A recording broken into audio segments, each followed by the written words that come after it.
Alright, so this is the HVAC box completely out of the car before we dissect it. It's complete, has all the vents, everything on there, so this is what it looks like. Just want to show you guys and take a quick reference of everything. Blower motor and all.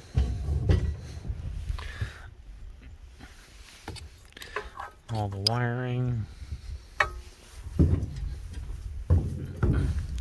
All the motors.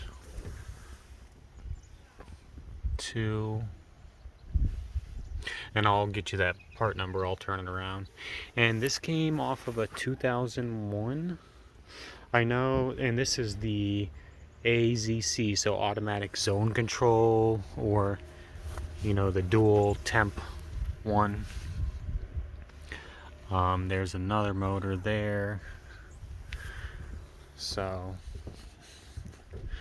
there's that. And then let me get you guys a part number. That's the part number there.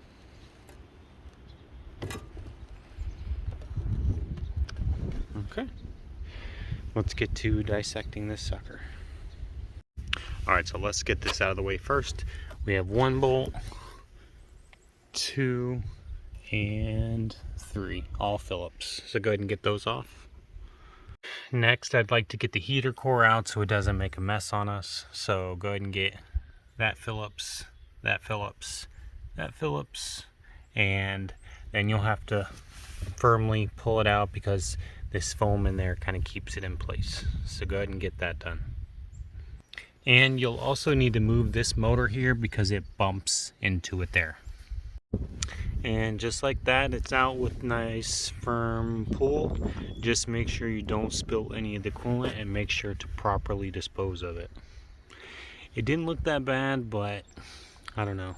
It's, let's see.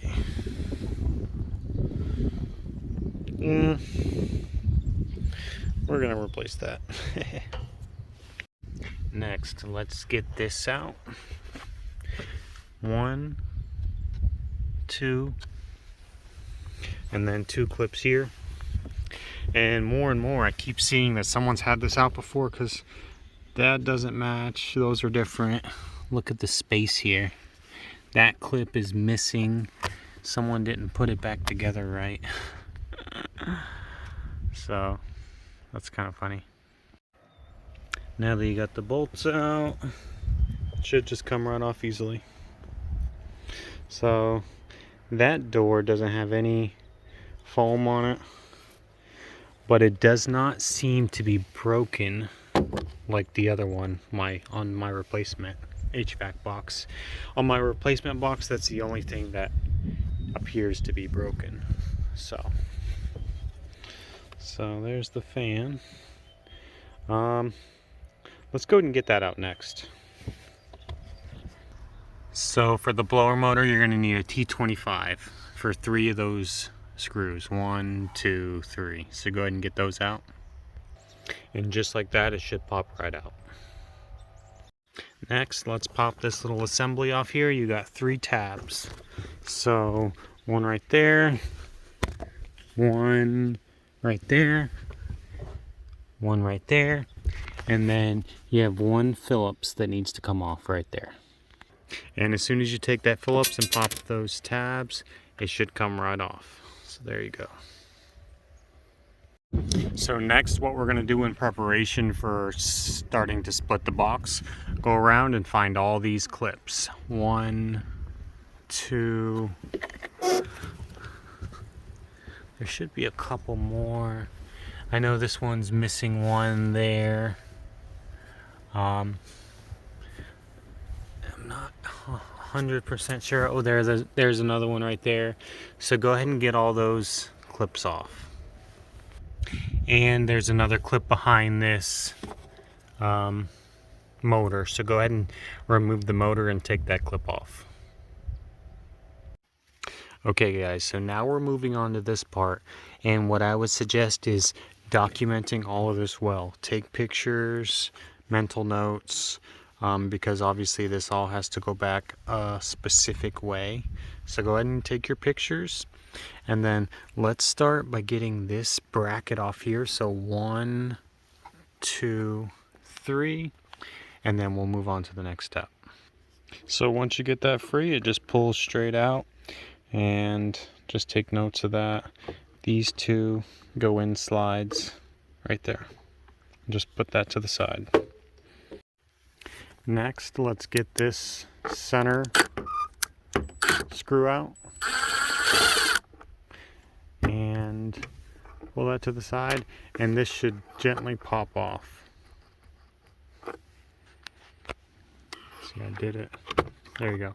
So it should just pop off easily like that. Okay, now we should be home free to start taking out the main case bolts or screws. Here, here, here, all around. There, there, there, there. So go ahead and start getting all those out, and we'll move on to the next step. Now there is some wiring like here that's taped over. You'll have to undo that tape. There's a wiring clip there. Here, you'll have to pull that out. And then, oops, I just broke that, but I got a new case anyways. So, and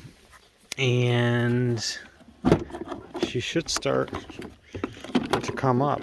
So go ahead and get that case separated, and we'll get to pulling out the evaporator.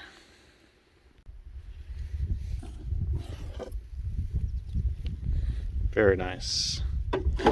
Very freaking nice. So, as you heard me say earlier, I could tell that this box had been apart before, and it looks like they came in here to do this assembly, which is really nice because this assembly is completely removable, so I can take that and put that in my good box. You can tell the foam and everything looks really nice on it. And they both work really good. So that's a plus. But I do have to find out why this box was so noisy, and why it was making all those noises. I don't see anything broken yet, but we're gonna have to figure out exactly what it was, so that way we can make sure that mistake is fixed. Now once you get the box separated, the evaporator should pull right out. So go ahead and set that to the side.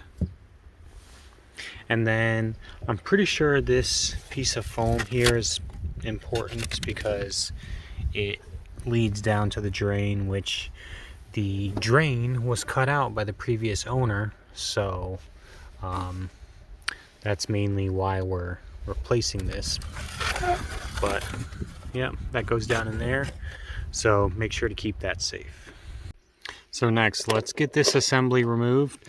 We have a screw there, and I believe a screw here, and then this should pop out. And as soon as I took those two out and moved it, it came out very easily. So that's good. Check that out.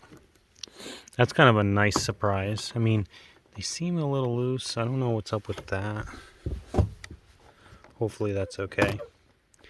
But yeah, that's awesome. That's a new part I can put into my new box. And so that is the complete removal of the HVAC box in a 99 through 2004 Jeep Grand Cherokee. I really hope this video helped you in some way. Please like or leave a comment if you have anything to say, or please subscribe if you want to learn more about all kinds of different cars, especially these here, because they're my favorite cars. I love them. But anyways, thanks for watching and have a good day.